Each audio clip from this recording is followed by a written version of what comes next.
mano, tudo bem? Chico, tudo bem? Aqui, ó, nosso terceiro Repensando a Filantropia para o nosso programa Entre Telas do BMA. Esse é o terceiro programa. No primeiro, nós abordamos o TCMD, fundamentalmente defendendo uma isenção para as entidades que são generosas. Depois abordamos a parte da legislação federal, inclusive sugerindo ideias para que isso fique de uma maneira permanente para o contribuinte, para quem queira ser generoso nesse momento do Brasil tão difícil. E agora acho que a gente tem que abordar os impostos sobre circulação de bens e mercadorias e a produção desses bens e como nós podemos ajudar os mais necessitados e as pessoas que mais precisam com a possibilidade de isenções e não incidência desse tipo de doação que pode ser feita também em natura ou com produtos ou com mercadorias. Mano, como é que você está vendo isso? Como é que a gente cuida disso? Chico, eu acho que essa questão é muito relevante porque não é segredo para ninguém que esses impostos que a gente chama de indiretos, que incidem sobre o consumo, eles têm um peso muito grande em toda a cadeia de produção, em toda a cadeia de circulação de mercadorias. Isso não podia ser diferente no caso de doações, quando você não tem compra, quando você tem uma transferência gratuita. A regra geral é que, mesmo que eu tenha uma operação gratuita, uma doação feita por um contribuinte do ICMS de bens que sejam considerados como mercadorias, por uma entidade filantrópica, em princípio, haverá incidência do imposto, o que é muito ruim, que impacta o potencial de realização dessas doações. Em alguns casos específicos, há a possibilidade dos estados concederem isenção, mas essa é a exceção, não é a regra. Eu fico perplexo com isso, quer dizer, nós precisamos de fazer uma revisão geral da legislação para adaptá-la a um momento de mundo completamente diferente. Então, assim, e você tem algum exemplo que você acha que seja importante para a gente compartilhar com os nossos telespectadores?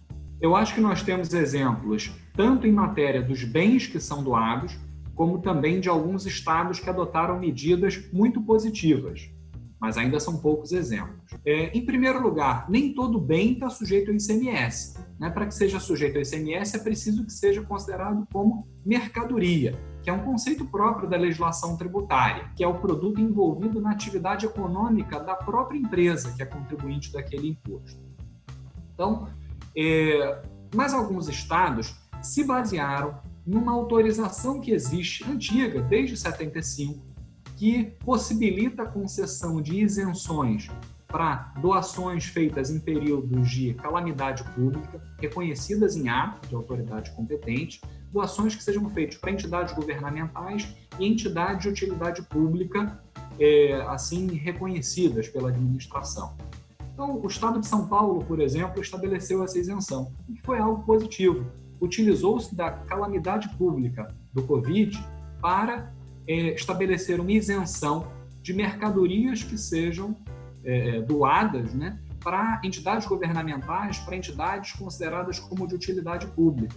Mas o Estado de São Paulo foi exceção nessa história. A maioria dos estados não fez medidas semelhantes.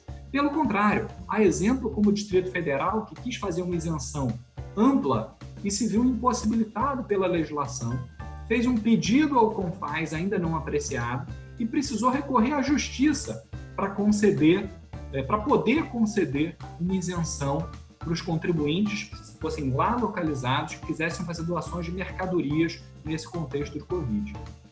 Coisa inacreditável, quer dizer, o Estado indo à justiça para conseguir fazer com que ele aceite não tributação de determinadas operações no âmbito desse Covid.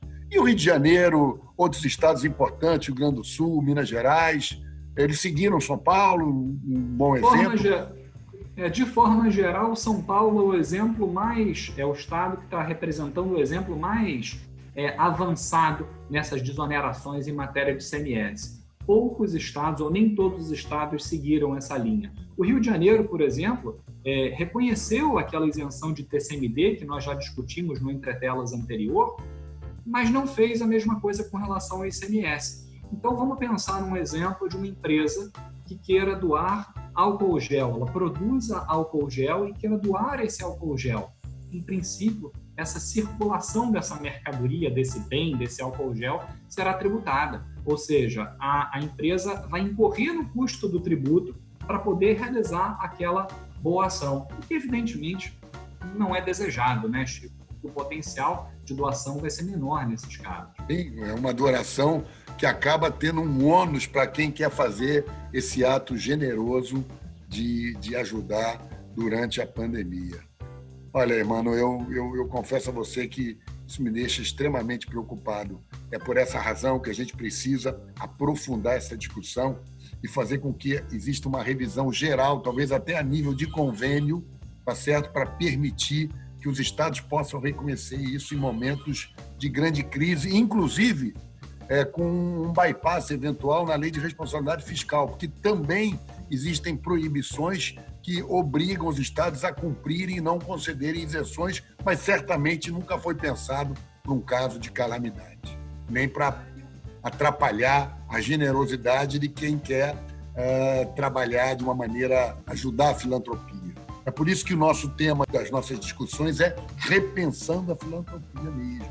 Por que não até talvez pegar uma situação dramática como a gente está vivendo, com tantas dificuldades, e tentar tirar delas boas lições? Se essas desonerações fazem sentido nesses momentos excepcionais de calamidade pública, imagina essa autorização feita pelo CONFAZ em 75, há 45 anos atrás, e está sendo aplicada hoje pelo Estado de São Paulo, por exemplo. Por que não seguir nessa linha que você comentou e a gente tentar estender essas possibilidades para a desoneração das doações em bens feitas sob supervisão, evidentemente, mas com possibilidade de não recair ICMS sobre essas operações como forma de estímulo para doações em geral, mesmo posteriormente ao fim dessa pandemia, que a gente espera que seja o mais rápido possível, mas que a filantropia deve continuar, né? Não pode ser algo limitado a esse momento especial e triste que nós estamos vivendo, mas que isso parte da nossa cultura, inclusive pela via de desonerações tributárias. Isso mesmo, irmão. Até o nosso próximo Repensando a Filantropia. Nós vamos voltar na semana que vem. Muito obrigado a todos os nossos telespectadores. Vamos pensar em conjunto, fazer uma corrente positiva para que a gente consiga ajustar a nossa legislação fiscal a esses vários problemas que a gente tem no mundo concreto quando acontecem situações graves como esta. Muito obrigado. Abração, irmão. A gente se fala aí. Obrigado, Chico. Obrigado, Chico. Obrigado e um abraço para todos os amigos do BMA. Até a próxima.